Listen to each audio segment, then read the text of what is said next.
अस्सलाम वालेकुम स्टूडेंट्स, मैं हूं फरहान यूसुफ और आप तमाम स्टूडेंट्स को मोस्ट वेलकम करता हूं आज के इस लेक्चर में।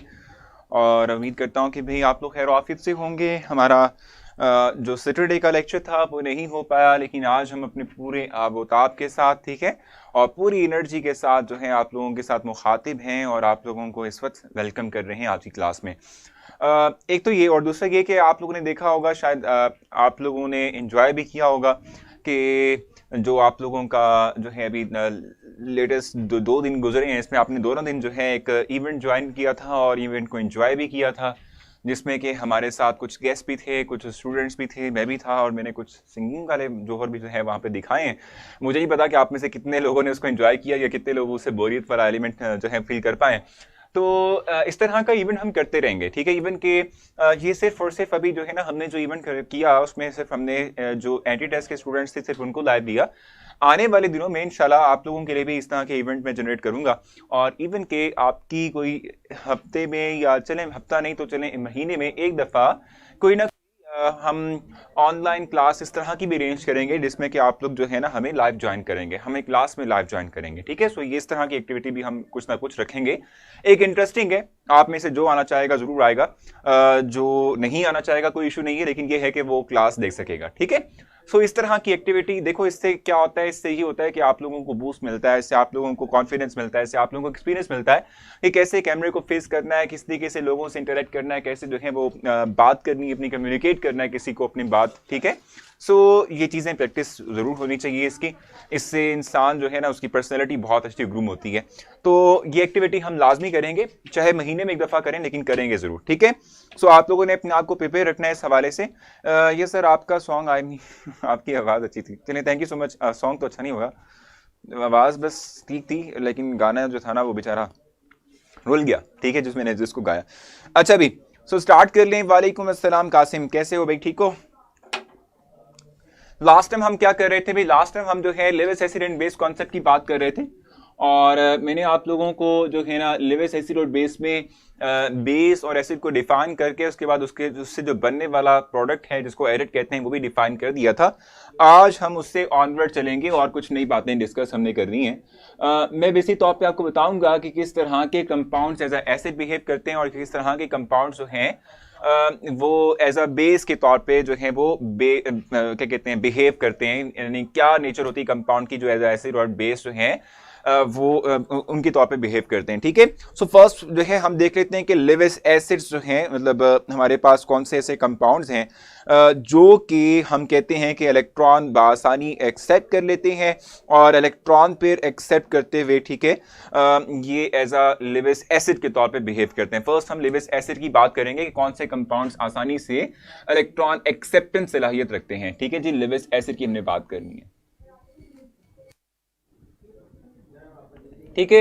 अब लेविस एसिड की जहां तक बात है तो इसमें देखते हैं कि हमारे पास कौन से कंपाउंड्स होते हैं जो कि एज अ लेविस एसिड के तौर पे बिहेव करते हैं। मैं आपको बताऊं कि मैंने आपको शायद BF3 की एग्जांपल भी एक्सप्लेन की थी। मैंने आपसे कहा था कि बोरॉन की जहां तक बात है, इसकी इलेक्ट्रॉनिक कॉन्फ़िगरेशन में, जस्ट BF3 की इस वक्त बात कर रहा हूं, मैं भी लिखवाऊंगा इस चीज को, ठीक है।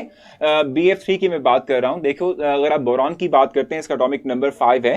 इलेक्ट्रॉनिक कॉन्फ़िगरेशन में इसकी इलेक्ट्रॉनिक कॉन्फ़िगरेशन है 2n3, यानी कि पहले शेल में 2 इलेक्ट्रॉन है और दूसरे शेल में हम कहते हैं कि इसमें 3 इलेक्ट्रॉन जो है वो हमारे पास मौजूद होंगे, ठीक हो गया। अब देखो, हम ये बात कहते हैं कि बोरॉन जो है ये 3 फ्लोरीन्स के साथ इस तरीके से बॉन्ड बना रहे हैं, ठीक है। अब अगर ये अपने आखिरी शेल के इन 3 इलेक्ट्रॉन्स को इस्तेमाल करते हुए बॉन्ड बना भी ले with central atom which is boron, ठीक है, तो हम ये बात कहते हैं कि जो है ना, अगर जो इसने बॉन्ड बना भी लिए हैं तब भी इसका जो ऑक्टेट है, यानी 8 वाला हिस्सा है, वो पूरा नहीं होता। यानी 2 इलेक्ट्रॉन यहां से, 2 इलेक्ट्रॉन यहां से, 2 इलेक्ट्रॉन यहां से, ये 6 इलेक्ट्रॉन कैरी कर रहा है अपने आखिरी शेल में। इट मींस कि इसका बोरॉन का ऑक्टेट कंप्लीट नहीं हुआ। इट मींस कि it is not as much stable as the element having octet complete, ठीक हो गया। सो BF3 कंपाउंड तो है, एग्जिस्ट भी करता है, ठीक है, लेकिन बोरॉन जो है इसके ऑक्टेट इसका कंप्लीट नहीं हुआ, so they are called as simply electron deficient molecules. तो इस तरह के जो मॉलिक्यूल्स होते हैं they will always act as Lewis acid, ठीक है, कि हम लिख भी लेते हैं। इवन आपकी बुक में पेज नंबर 25 पे लास्ट पैराग्राफ में लिखा हुआ है कि molecules in which the central atom having incomplete octet, ठीक है, they are simply behave as Lewis acid, ठीक है। इसमें आउटर शेल में 6 इलेक्ट्रॉन हैं, एग्जैक्टली 6 इलेक्ट्रॉन होंगे जब ये 3 बॉन्ड बना लेता है। तो अगर कोई टेस्ट सेशन ने ना दिया तो रिजल्ट बनेगा, अगर टेस्ट सेशन नहीं दिया तो रिजल्ट कैसे बनेगा यार हबीबा? रिजल्ट तो उस वक्त बनेगा ना आपने जब कोई अटेम्प्ट किया हो, आपका रिजल्ट मतलब आपके एमसीक्यूज या शॉर्ट क्वेश्चन या लॉन्ग क्वेश्चन के आपने आंसर दिए हो, जिसका आपका जो है वो मार्क्स लगे हों, सो उस बेस पे आपका रिजल्ट बनेगा। अगर नहीं दिया तो टेस्ट का रिजल्ट कैसे बन सकता है, ठीक है। अच्छा, सो मैं इस वक्त यहां पर आप लोगों को ये डिफाइन कर देता हूं कि compound as a Lewis acid के तौर पे बिहेव करते हैं।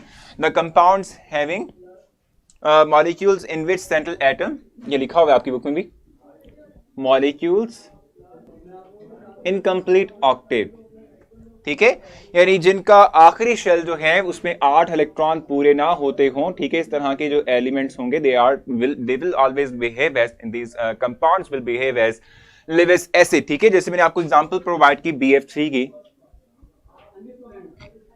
इस तरीके से हमारे पास AlCl3 है, इस तरीके से FeCl3 है। इन तमाम में आप देखेंगे कि जो सेंट्रल एटम है, ठीक है, ये अपना ऑक्टेट कंप्लीट नहीं रखता। तो चूंकि इनका ऑक्टेट कंप्लीट नहीं है, so they always require electron pair to make their octet complete, ठीक है। So they will always behave as Lewis acid, ठीक है। The compounds having incomplete octet they are always behave as Lewis acid, ठीक है। यहां तक आपने मुझसे कुछ पूछना, आप मुझसे पूछें, अगर आपको समझ आ चुकी है तो क्लियर मेंशन कीजिएगा, ताकि मैं आप लोगों को नेक्स्ट पॉइंट की तरफ ले जा सकूं, ठीक है। और नेक्स्ट पॉइंट ले जाते हुए आप लोगों को एक्सप्लेन कर सकूं कि और कौन से ऐसे आयंस या ऐसी स्पीशीज हैं कि जो एज ए लिविस एसिड के तौर पे बिहेव करते हैं। तो जल्दी से बताएं सर, ये 6 इलेक्ट्रॉन होना के बावजूद मजीद इलेक्ट्रॉन गेन क्यों करता है? देखो कासिम, ये है कि जो एटम अपने आखिरी शेल में 2 इलेक्ट्रॉन कैरी करता है या 8 इलेक्ट्रॉन का हिस्सा पूरा करता है, वो स्टेबल होता है, ठीक है। सो यहां पर अगर हम बात करते हैं बोरॉन की, इस तरह के एल्यूमिनियम या आयरन की बात करेंगे, तो इनका ऑक्टेट कंप्लीट नहीं होता, इनकम्प्लीट होता है। ये चाहते हैं कि अपना ऑक्टेट कंप्लीट करें, इसलिए इलेक्ट्रॉन गेन करते हैं। इन कंपाउंड्स में कैसे पता चलता है कि कितने आउटर मोस्ट शेल इलेक्ट्रॉन हैं? तो वो हम इलेक्ट्रॉनिक कॉन्फ़िगरेशन राइट करते हैं इन एलिमेंट्स की, तब पता चलता है। अगर नाइट्रोजन 2 इलेक्ट्रॉन्स डोनेट करेगा तो उसके पास तो 6 इलेक्ट्रॉन रह जाएंगे।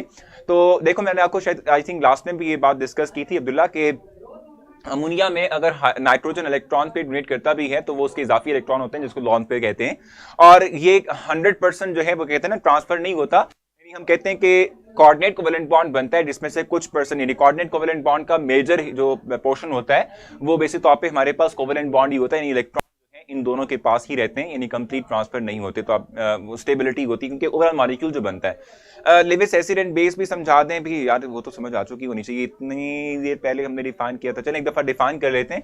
Lewis acids are those compound which can accept electron pair, ठीक है, and base are those compound which can donate electron pair, ठीक है। सो मैंने आपसे कहा कि ये वो मॉलिक्यूल्स हैं जिनमें सेंट्रल एटम जो है उनके पास इनकम्प्लीट ऑक्टेट होता है, यानी इनका आखिरी शेल 8 इलेक्ट्रॉन पूरे नहीं कैरी कर रहा होता। जैसे मैंने आपको BF3 की एग्जांपल दी थी कि इसके आखिरी शेल में 3 इलेक्ट्रॉन होते हैं। अब ये 3 बॉन्ड अगर बना भी लेता है तो इसके इलेक्ट्रॉन टोटल 6 बनते हैं। इट्स नॉट ऑक्टेट, ठीक है। सो ये कंप्लीट नहीं हुआ, इसलिए हम कहते हैं कि ये हमारे पास क्या होगा, ये लिविस एसिड के तौर पे बिहेव करेगा। जी बताएं कि कंफ्यूजन क्या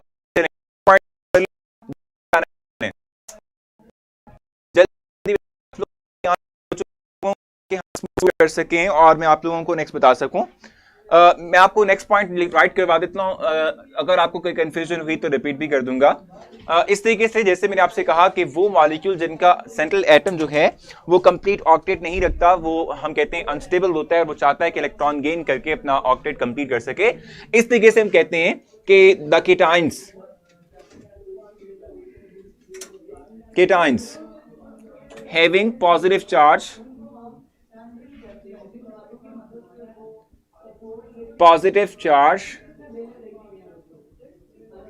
will have deficiency of electron, ठीक है। इनके पास इलेक्ट्रॉन की डेफिशिएंसी होती है, हम लिख लेते हैं, क्योंकि पॉजिटिव चार्ज का मतलब क्या होता है? देखो, वो स्पीशीज जिसने इलेक्ट्रॉन डोनेट किया उसको हम कहते हैं कि they are called as cations, ठीक हो गया। So the cations having positive charge, ठीक है, will also accept electron pair,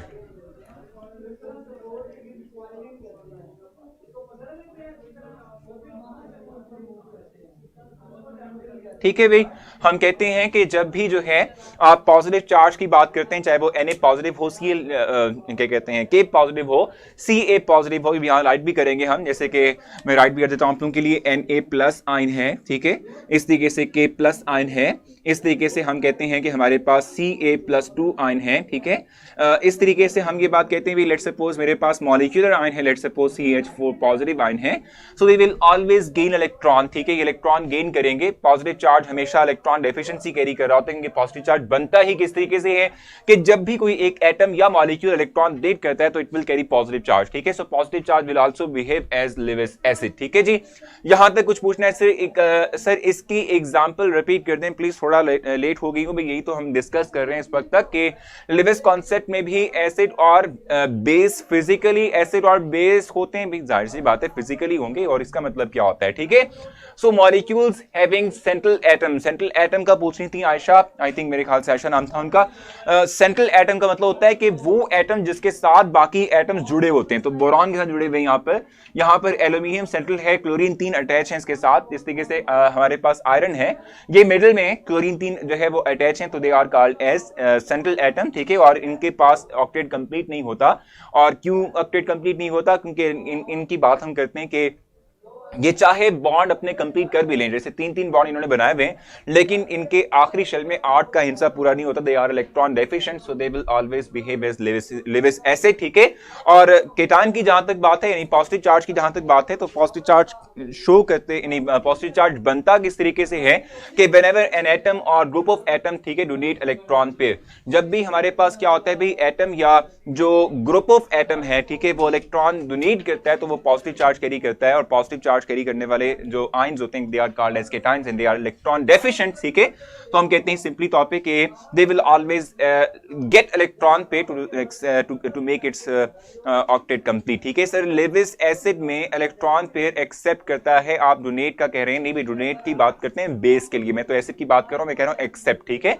sir ये पॉइंट एक दफा रिपीट कर दें भाई, रिपीट कर चुका हूं मैं, कितनी दफा उसको और मजीद रिपीट करवाना है आपने बताएं। नेक्स्ट पॉइंट चलते हैं हम, फिर नेक्स्ट पे चलेंगे। सर सेकंड वाला रिपीट कर चुका हूं मैं, इस वक्त आप लोगों के लिए कितनी दफा रिपीट कर, मेरे ख्याल से मुझे इसको रेज करते हुए लिविस बेस की तरफ जाना चाहिए, क्योंकि हमने काफी टाइम इस पे लगा दिया है। मैं ऑलमोस्ट 3 दफा ये दोनों पॉइंट रिपीट कर चुका हूं, स्टिल अगर प्रॉब्लम है तो आप लोगों ने वीडियो को दोबारा से सुनना है, या अगर रिपीट नहीं तो कोई मसला चल रहा है तो आप क्वेश्चन पूछें, रिपीट का मत कहें, क्योंकि रिपीट तो मैं कर चुका हूं ना आप लोगों के लिए, ठीक है। मैंने कहा कि ये वाले जो कंपाउंड होते हैं, इनमें जो सेंट्रल एटम होता है, जिसका मैंने BF3 का एक्सप्लेन भी किया था, कि इसके अगर हम इसकी बात करते हैं तो ये बॉन्ड बनाने के बावजूद भी, ठीक है, अपना ऑक्टेट कंप्लीट नहीं कर पाते। एग्जांपल मैंने आपको प्रोवाइड की थी BF3 की ही। बोरॉन की जहां तक बात है, एटॉमिक नंबर 5 होता है, इसका पहला शेल 2 इलेक्ट्रॉन और दूसरा शेल 3 इलेक्ट्रॉन कैरी कर रहा होता है। ये 3 इलेक्ट्रॉन के साथ 3 बॉन्ड बना भी ले, तब भी हम कहते हैं इसके 6 इलेक्ट्रॉन पूरे नहीं होते, ठीक है। तो हम कहते हैं कि भाई हमारे पास क्या है भाई, ये जो BF3 है ये इलेक्ट्रॉन डेफिशिएंट है, इलेक्ट्रॉन चाहेगा कि दूसरा एटम जो है या दूसरा ग्रुप ऑफ एटम इसको इलेक्ट्रॉन पे डोनेट करे ताकि इसका ऑक्टेट कंप्लीट हो सके, तो लिविस ऐसे के तौर पे बिहेव करेंगे। और पॉजिटिव चार्ज बनता किस तरीके से है, पॉजिटिव चार्ज बनता ही इस तरह से है कि कोई एटम या ग्रुप ऑफ एटम इलेक्ट्रॉन पे डोनेट कर दे। जब कोई एटम या ग्रुप ऑफ एटम इलेक्ट्रॉन पे डोनेट करता है उससे पॉजिटिव चार्ज आता है, ठीक है। और जब पॉजिटिव चार्ज को कैरी कर रहा होगा तो वैसे इलेक्ट्रॉन डेफिशिएंट है, तो हम कहते हैं कि they will always behave as Lewis acid, they will always acquire negative charge will acquire electron pair, ठीक है, to make their octet complete, ठीक है।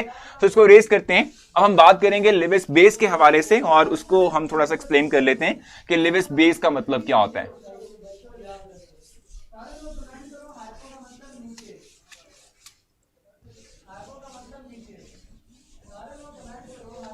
सो लिविस बेस, ठीक है, इसका मतलब क्या है जरा ये देख लेते हैं।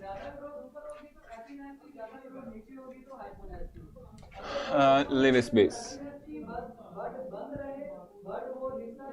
अब इसका मतलब सिंपली तौर पे क्या होता है, लिविस बेस की जहां तक बात है तो हम कहते हैं कि ये वो टाइप ऑफ कंपाउंड्स हैं, they will always donate electron पे, ठीक है, यानी वो स्पीशीज के जो इलेक्ट्रॉन पे डोनेट कर सकते हो, इनको हम कहते हैं they are called as Lewis base. ठीक है, अब लेविस बेस कोई कंपाउंड दो सूरतों में हो सकता है, या तो ये कि उसके पास एक्स्ट्रा इलेक्ट्रॉन हो in the form of negative charge. ठीक है, जैसे कि Cl नेगेटिव चार्ज होता है, Br नेगेटिव चार्ज होता है, F नेगेटिव चार्ज होता है। तो जब भी किसी एक कंपाउंड के पास एक्स्ट्रा इलेक्ट्रॉन्स हो, ठीक है, इलेक्ट्रॉन पेयर हो एक्स्ट्रा, ठीक है, वो डोनेट कर सकता है, they will act as Lewis base. ठीक है, या तो ये जो है हमारे पास ऑप्शन बनती है, या सेकंड वन हमारे पास ये बनता है कि अगर हमारे पास कोई कंपाउंड है और उसमें जो हमारे पास एटम है, ठीक है, उनके पास लोन पे है, so they will donate electron पे। ठीक है, तो राइट कर लेते हैं यहां पर। फर्स्ट पॉइंट राइट करते हैं, जैसे कि आपकी बुक में लिखा हुआ है, फर्स्ट उसने यही एक्सप्लेन किया हुआ है, जिसके पास इलेक्ट्रॉन पेयर हो, जो कि हम कहते हैं कि हमारे पास क्या होगा,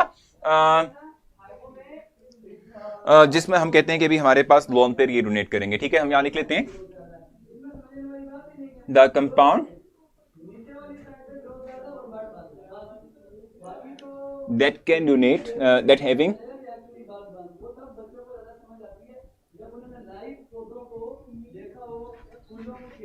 lone pair of electron, lone pair of electrons can donate electron pair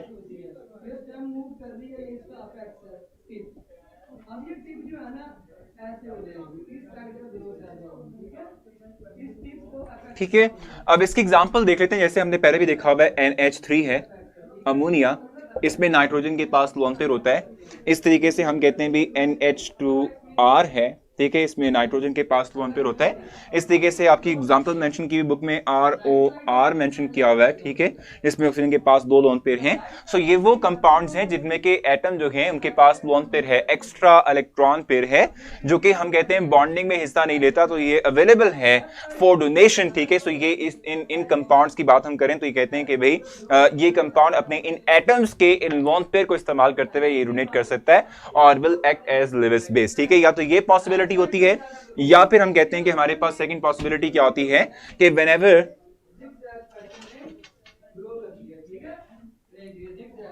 a molecule और atom have negative charge,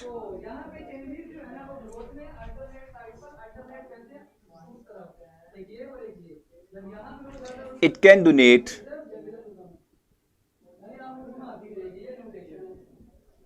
electron pair।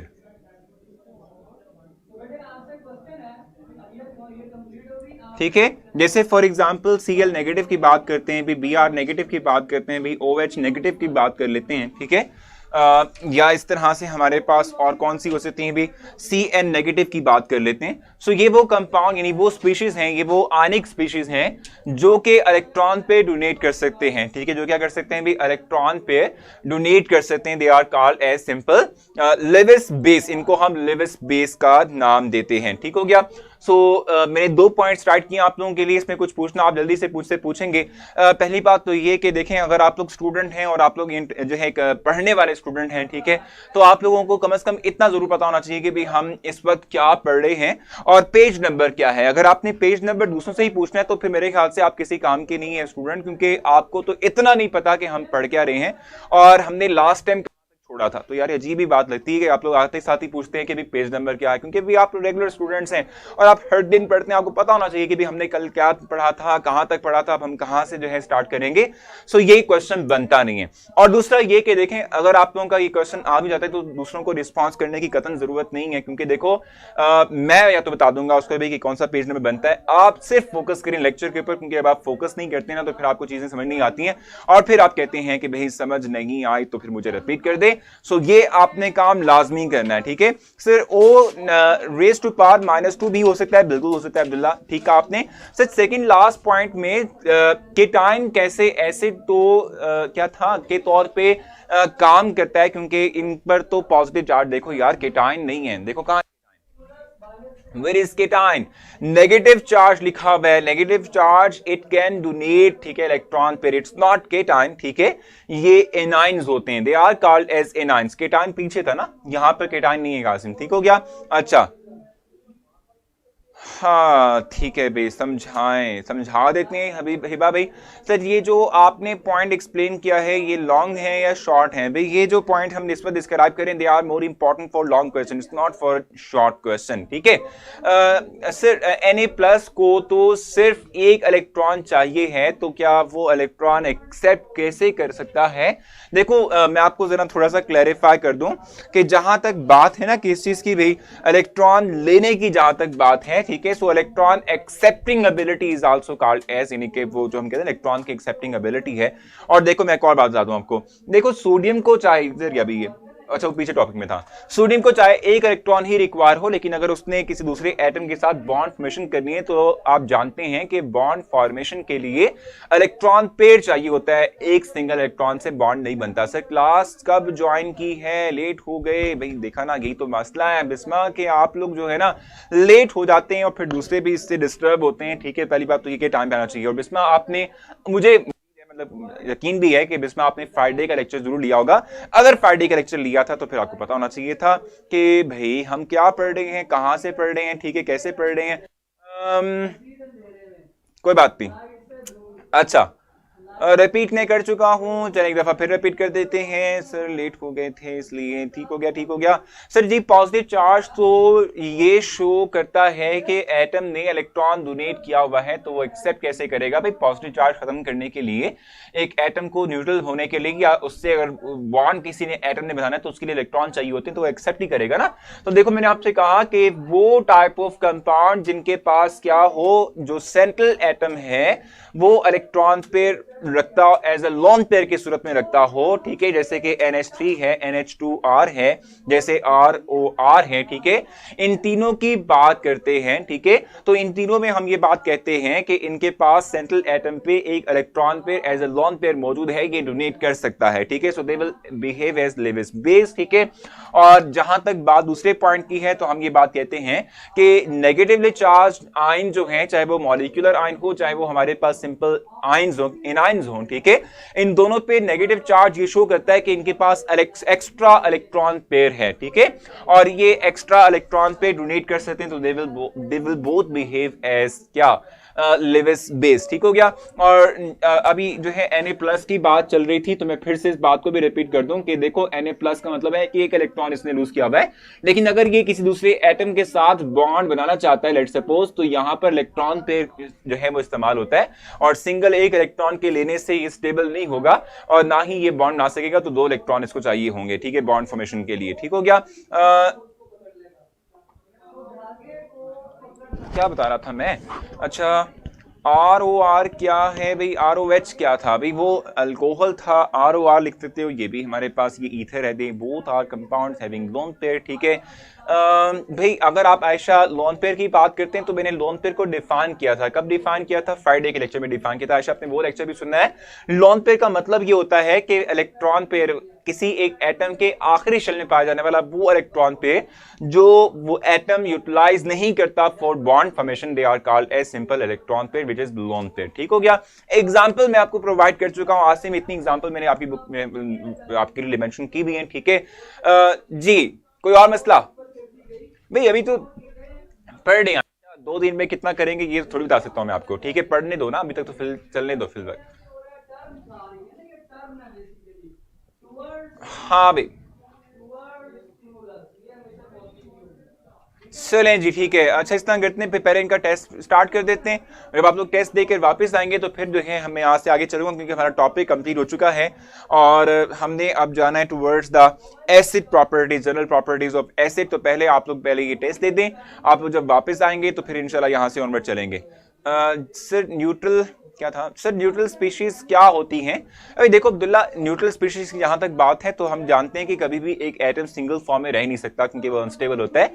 हाँ अगर उसका ऑक्टेट डुप्लेट कंप्लीट है फिर तो वो स्टेबल है, उस फॉर्म के अंदर ना तो वो एज एसिड ना तो वो बेस के तौर पर बिहेव कर सकता है, क्योंकि उसके इलेक्ट्रॉन पूरे हैं, so it will never gain और लूज इलेक्ट्रॉन।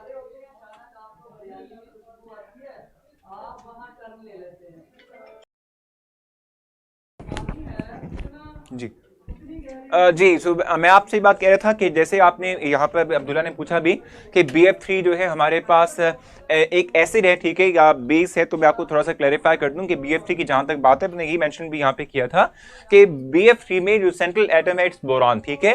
और बोरान की जहां तक बात है तो ये चूंकि इसके पास आखिरी शेल में 3 इलेक्ट्रॉन होते हैं, so it will donate electron, ठीक है, sorry it will accept electron. क्योंकि देखो ना, हमने BF3 की बात की थी, मैंने आपसे कहा था कि बोरान के पास 5 इलेक्ट्रॉन हैं, ठीक है। ये 5 इलेक्ट्रॉन क्या करेंगे, ये 5 इलेक्ट्रॉन जो है पहले शेल में 2 होंगे, दूसरे शेल में 3 होंगे। सो ये तीनों के तीनों अपने इन इलेक्ट्रॉन्स का इस्तेमाल करते हुए बॉन्ड बना भी ले, ठीक है। तो 3 बॉन्ड बनेंगे और 3 बॉन्ड बनने के बाद बोरान जो है, ठीक है, वो क्या करेगा, 6 इलेक्ट्रॉन कैरी करेगा। सो हम कहते हैं कि इसका चूंकि अभी सिर्फ 6 इलेक्ट्रॉन कैरी किया कर रहा है, ये ऑक्टेट कंप्लीट नहीं कर पाया, so it needs more electron, ठीक है। तो ये इलेक्ट्रॉन पे एक्सेप्ट करेगा, it will behave as Lewis base, ठीक हो गया। कोई और बात नहीं तो हम जो टेस्ट योर सेल्फ है पेज नंबर 27, मैं इसको थोड़ा सा गो थ्रू करवाता हूँ। सर ये जो फेयरवेल होता है, क्या कल इसका हमें क्या फायदा है? भी आपका कोई फायदा नहीं था ज़ैनब, आपने सिर्फ और सिर्फ इसको एंजॉय करना था, और जिनका था उन्होंने भी एंजॉय किया, ठीक है। अच्छा, page number 27 sir, Lewis base के फर्स्ट पॉइंट में जो न्यूट्रल स्पीशीज हैं, इसका क्या मतलब है? देखो, वो न्यूट्रल स्पीशीज लिविस बेस की जहां तक बात है ना, उसमें हम कहते हैं कि जहां तक लिविस बेस में स्पीशीज की बात है, तुमने कहा था कि वो कंपाउंड जो है तो न्यूट्रल ही, लेकिन उनके पास लोन पेयर है। जैसे ये था, ये न्यूट्रल स्पीशीज है, इनके पास लोन पेयर है, they can donate these electron pair, these lone pairs, ठीक है, टू एनी अदर एटम और group of atom and they will behave as Lewis base, ठीक है। और जी कोई और बात? लिविस एसिड और बेस में क्या फर्क है बताया हुआ यार, कि वो स्पीशीज जो इलेक्ट्रॉन पे डोनेट कर सकते हो they are called as Lewis base, and the species which can accept electron pair they are called as Lewis acid. So what is the difference between Lewis acid and Bronsted Lowry acid? ये अच्छा question है बापा, ठीक है।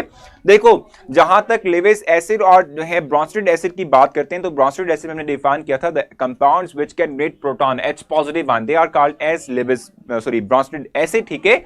और Lewis acid की जहां तक बात है तो हम कहते हैं कि ये वो स्पीशीज होती हैं जो इलेक्ट्रॉन पे एक्सेप्ट कर सकते हो, ठीक हो गया सर। अच्छा भाई, छुट्टियां की जहां तक बात है तो मैं शायद आपको पहले बता चुका हूं, फ्राइडे, सैटरडे, संडे और मंडे आपके लिए ऑफ होगा, 4 दिन। जी, लिविस एसिड है ये, बिल्कुल ऐसे ही अब्दुल्ला, लिविस एसिड है ये, it's not Lewis base. ROH ये अल्कोहल है, ROH, जिसमें कि ये बताया गया आप लोगों से कि भाई ये जो सेंट्रल एटम ऑक्सीजन है ना, ये लोन पेयर कैरी कर रहा होता है, ठीक है, और ये इलेक्ट्रॉन पेयर यानी लोन पेयर को डोनेट कर सकता है और will act as Lewis base. हाँ जी बिल्कुल भाई, 3 को मंथली टेस्ट आप लोगों का स्टार्ट हो जाएगा। कोई मुझे गाइड करेगा भाई, क्या गाइड करना है सर? आपने स्पीच कंपटीशन यूनिवर्सिटी वालों के लिए कौन क्यों रखा है? क्यों रखा है? आप भी दे सकते हो, आप भी दे दो, कोई मसला नहीं है। कोई और कोई क्वेश्चन है आप लोगों का? नहीं तो फिर हम जो हमारे पास है, हाँ बिल्कुल सही है भी, जो हमने पढ़ा होगा उसका सिलेबस आ जाएगा। सर 5 डेज नहीं है, 5 डेज नहीं है भाई, 4 दिन बनते हैं।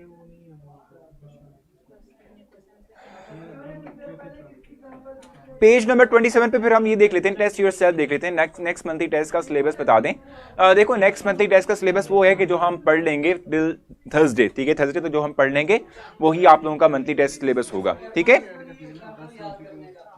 What is the difference between Arrhenius base and Lowry Bronsted base? ठीक है, तो Arrhenius की जहां तक बात है आपने पढ़ी होगी, Arrhenius का मतलब होता है Arrhenius acid का, हाँ बेस कह रहे हैं वो, Arrhenius base का आपने पढ़ा था कि the compounds which can donate OH negative ion to water they are called as conjugate Arrhenius base, ठीक है। और Bronsted base की जहां तक बात हमने कहा था कि the compounds which can accept H positive ion proton they will act as, ठीक है, Bronsted Lowry base, ठीक है, ये हमने पढ़ा हुआ है, ठीक हो गया सर। मंथली टेस्ट में सेकंड चैप्टर फुल है, नहीं फुल तो नहीं होगा, जाहिर सी बात है हमने फुल पढ़ा नहीं है। जहां तक हम पढ़ पाएंगे मुझे लगता है कि हम एसिड और बेस की जो प्रॉपर्टीज है वो कंप्लीट कर पाएंगे, ठीक है, यानी बिफोर पीएच स्केल तक हम चले जाएंगे। पीएच स्केल तक हम पहुंच ही जाएंगे, उम्मीद है, क्योंकि ये बहुत लेंथी चैप्टर है। लेकिन चलें कोई बात नहीं, हॉलीडेज में मंडे है, बिल्कुल है।